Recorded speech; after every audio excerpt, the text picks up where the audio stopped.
Epilogue, 5 years later. The late afternoon sun, a master artist itself, poured through the expansive windows of our loft, transforming the space into a golden sanctuary.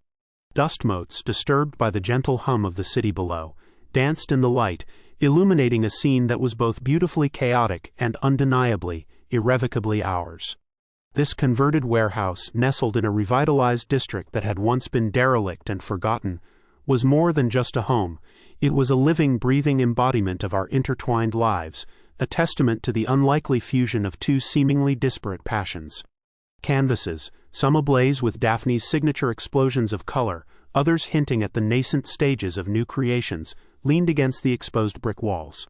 They shared space with framed photographs, sun-drenched landscapes from our travels, a backpacking trip through Southeast Asia, a spontaneous weekend getaway to a remote cabin in the mountains, snapshots of laughter-filled gatherings with friends, a candid shot of Daphne, her hair a wild halo around her head, caught in a moment of pure, unadulterated joy. Welding equipment, a tangible representation of Daphne's sculptural work, stood in a designated corner, a respectful distance from a comfortable, well-worn sofa piled high with art books, sketchbooks, and the occasional legal brief. The air itself hummed with a unique blend of creativity and purpose, a fragrant mix of turpentine, linseed oil, the lingering scent of Daphne's lavender shampoo, and the rich aroma of freshly brewed coffee, my constant companion.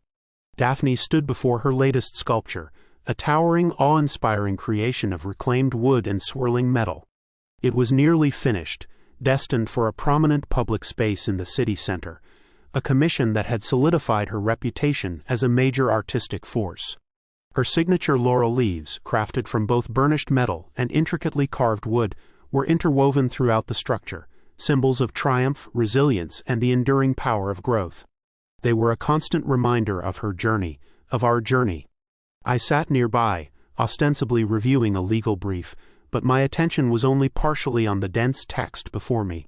My gaze kept drifting back to Daphne, to the way the light caught the curve of her cheek, the way her brow furrowed in concentration as she made a minute adjustment to a piece of metal, the way her entire being radiated a quiet, confident strength.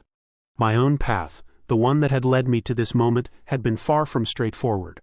After graduating law school, I'd surprised everyone, including myself, by turning down a coveted position at my father's prestigious firm, Reyes Associates.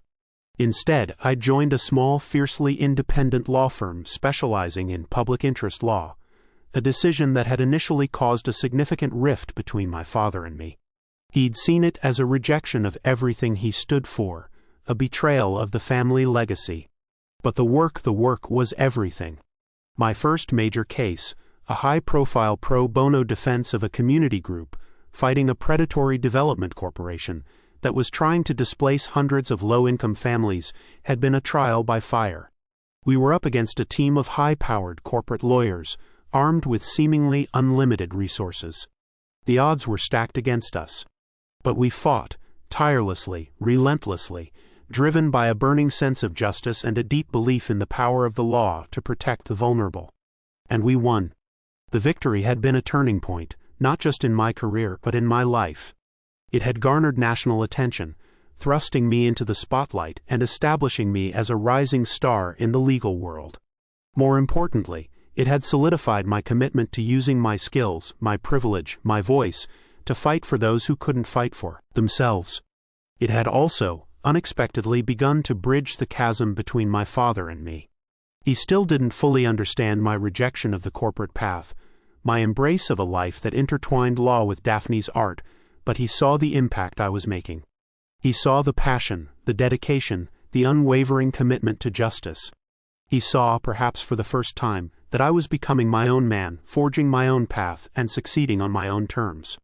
He'd even started referring potential pro bono cases my way, a tacit acknowledgement of my work, a subtle olive branch extended across the divide. I looked up from my brief, catching Daphne's eye across the loft. A slow, knowing smile spread across her face, the kind of smile that spoke of shared history, of unspoken understanding, of a love that had weathered storms and emerged stronger, deeper, more resilient. I set the legal papers aside and walked towards her, drawn by an invisible force, a connection that transcended words. My arms wrapped around her waist from behind, pulling her close. My chin rested on her shoulder, the scent of her hair, the warmth of her skin, a familiar comfort. "It's almost finished," I murmured, my breath warm against her ear. "It's extraordinary, Daph." "You're extraordinary." She leaned back against me, her body molding perfectly to mine, a silent acknowledgement of our intertwined destinies. "We are," she corrected, her voice soft but firm, filled with a quiet contentment that resonated deep within me. Our journey hadn't been a fairy tale, a straight line to happily ever after. It had been a winding road, filled with unexpected detours, with challenging climbs, with moments of doubt and uncertainty. But we'd navigated it together, our love a compass guiding us through the darkness, our shared values a foundation upon which we'd built a life that was both meaningful and beautiful. Daphne turned in my arms, her hands framing my face.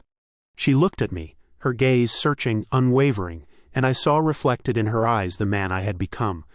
A man who had found his purpose, a man who was both a fierce advocate for justice and a devoted partner, a man who had learned to embrace both the logical and the creative, the practical and the passionate.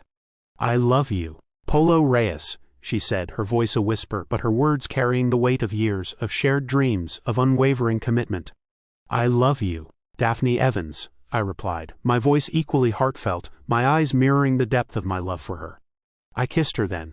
A slow, tender kiss, a promise of forever, a celebration of all that we had been, all that we were, and all that we would become. The doorbell rang, a sharp, insistent sound that momentarily shattered the quiet intimacy. We reluctantly broke apart, a shared smile acknowledging the interruption. We were hosting a small gathering, a private viewing of the nearly completed sculpture for close friends and family before its official installation in the city's new sculpture garden. As I opened the door to greet our guests, Daphne turned back to her masterpiece, her fingers gently caressing the smooth surface of a metal laurel leaf. It was more than just a decorative element, it was a symbol of her personal triumph, a testament to her resilience, her unwavering spirit, her ability to transform adversity into art. And my love for her, a love that had challenged me, inspired me, and ultimately helped me find my own true path, was inextricably woven into that triumph.